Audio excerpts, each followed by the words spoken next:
Alright, so we're talking about rhyme scheme today, and not all poems have to rhyme, but when your poem does rhyme, your reader expects to hear certain patterns.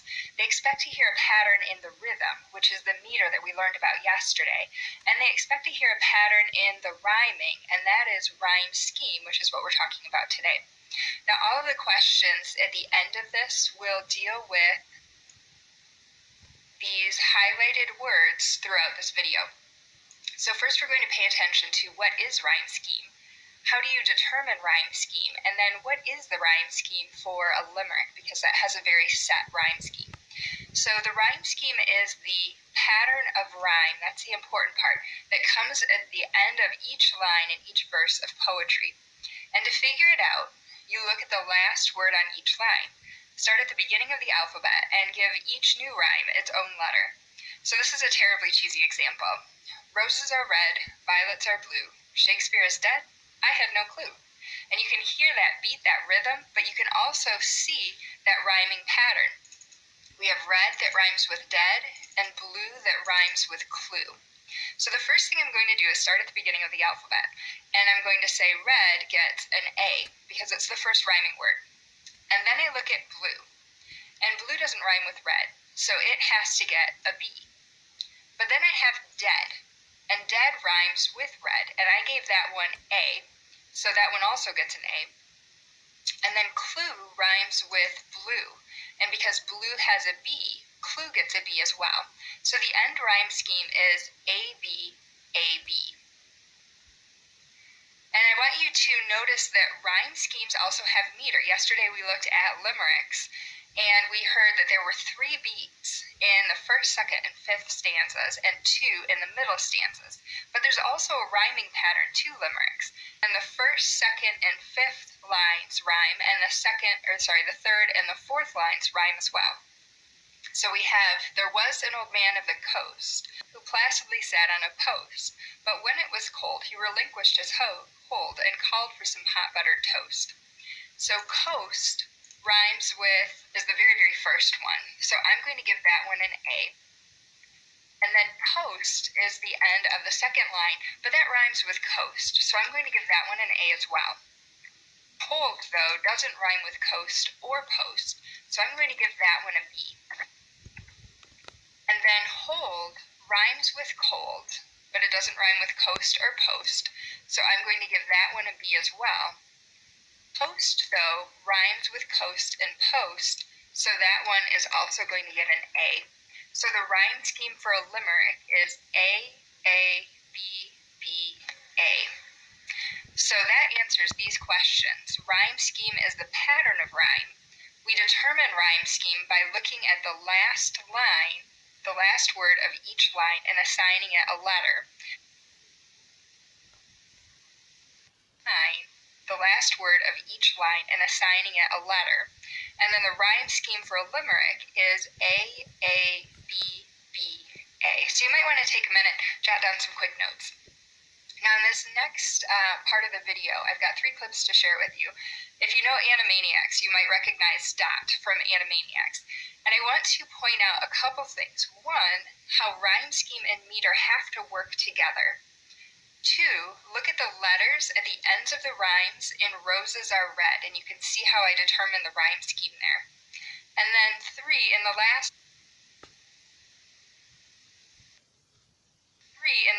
one, Fuzzy Wuzzy, Dot purposefully breaks the pattern of meter and rhyme scheme to be funny.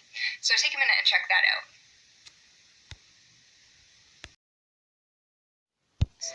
The milk is gone and yogurt too. I need some Dawn and a new shampoo. We're low on rye, the eggs are out. Could use some pie and sauerkraut. Catchy, no?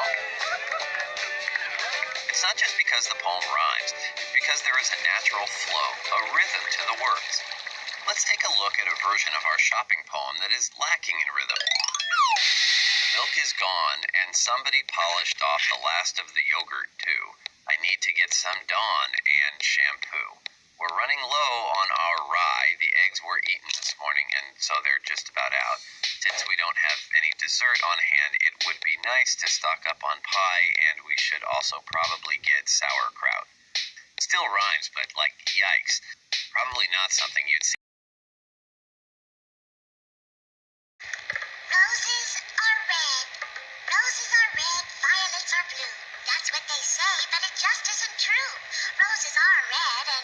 too. But violets are violet. Violets aren't blue. An orange is orange, but Greenland's not green. A pink is not pink. So what does it mean? To call something blue when it's not, we defile it. But what the heck? It's hard to rhyme violet. Fuzzy Wuzzy. Fuzzy Wuzzy was a bear. Fuzzy Wuzzy had no hair. Fuzzy Wuzzy wasn't fuzzy. So he changed his name to Ed Asner.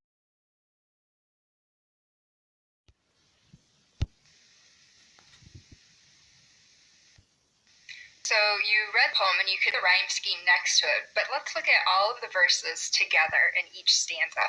So we have roses are red, so that's an A, violets are blue, B. That's what they say, C, but it just isn't true, B. And what you notice when you see all of these together is that in each of these stanzas, the first and the third lines don't rhyme, but the second and the fourth lines do rhyme. In the second stanza, two and blue just happen to rhyme with blue and true, but we can see that that pattern doesn't continue here, but the pattern that does persist is that the second and the fourth lines rhyme with each other. And then you notice too we had Fuzzy Wuzzy, and I bolded the syllables that were accented. So we had Fuzzy Wuzzy was a bear. Fuzzy Wuzzy had no hair. Fuzzy Wuzzy wasn't fuzzy, so he changed his name to Ed Asner. So it purposefully breaks the rhythm, the meter, and it also breaks the rhyme scheme, and it does it on purpose to be funny. So in this next part, let's pay attention to what is the rhyme scheme for alternate rhyme, because we're going to talk about some of the more popular rhyme schemes. And then, is a Psalm of Life an example of alternate rhyme, chain rhyme, or monorhyme? So alternate rhyme is a pattern in which every other line rhymes with the other. So this is called an AB rhyme scheme. So I have this one from Calvin and Hobbes. And Calvin is saying, my tiger, it seems, is running around nude. This fur coat must have made him perspire. It lies on the floor. Should this be construed as a permanent change of attire? Perhaps he considers its colors passé, or maybe it fit him too tire. Perhaps he considers its colors passé, or maybe it fit him too snug. Will he want it back? Should I put it away, or use it right here as a rug? And so you can see we have nude and construed that rhyme with each other. Perspire and attire, passé and away, snug and rug. So every other line rhymes with the other.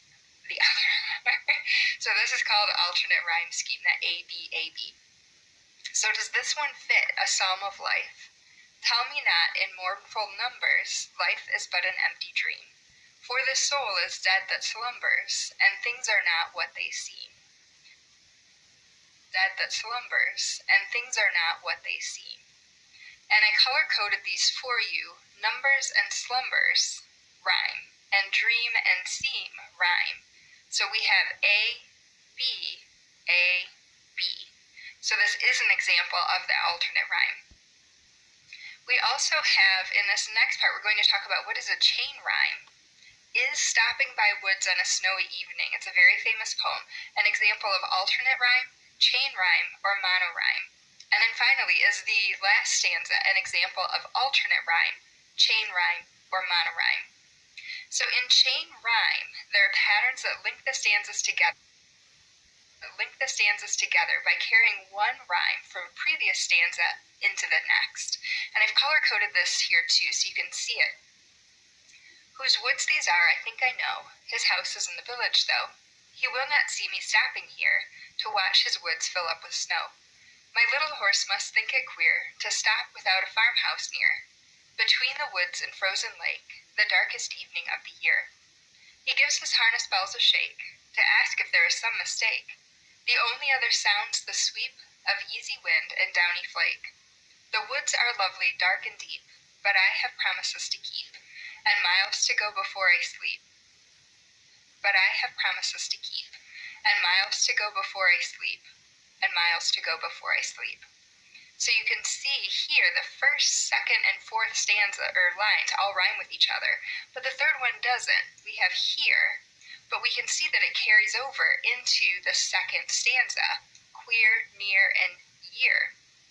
But then we have lake, and that doesn't rhyme with the other lines in this stanza, but it does rhyme with shake, mistake, and flake. But sweep doesn't. But sweep does rhyme with deep, keep, and sleep. So these are an example of chain rhyme, because you can see that you have one line here that rhymes with lines in the next stanza. It fits together kind of like a chain. However, monorhyme, we know that the prefix mono means one. Monorhyme means the end of every line rhymes, and we have deep, keep, sleep, and sleep. So most of these, the first three stanzas, are examples of chain rhyme, but this last one has a monorhyme. So is stopping by woods on a snowy evening an example of alternate rhyme, chain rhyme, or monorhyme? That one is chain rhyme. But the last stanza we said is a monorhyme.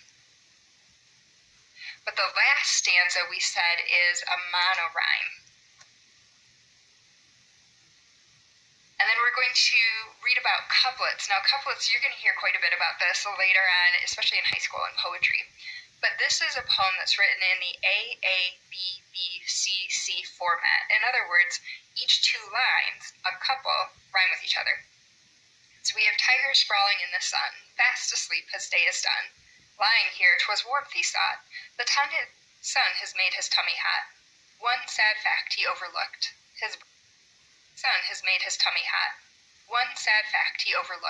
his brain is now completely cooked.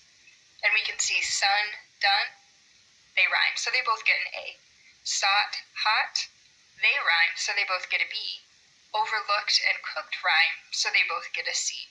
So what is a couplet? A couplet is a pair of rhyming lines. And then finally we're going to look at enclosed rhyme. And this is a pattern where the first line and the last line rhyme, and then the middle lines rhyme with each other as well.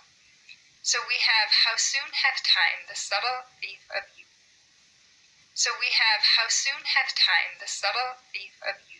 Stolen on his wing my 23 year. My hasting days fly on with full career, but my late spring no bud or blossom showeth. So we have the first line and the last line that rhyme, and the middle lines that rhyme with each other. So is Sonnet 7 an example of alternate rhyme, monorhyme, or enclosed rhyme? This one is an enclosed rhyme. All right, I think you've got a pretty good handle on rhyme schemes. So now you're going to take the quiz, and again, all of the questions are right here. If you need to skim through it again or scroll through, you're welcome to do that. The questions are right here. If you need to skim through it again or scroll through, you're welcome to do that. Have a great day.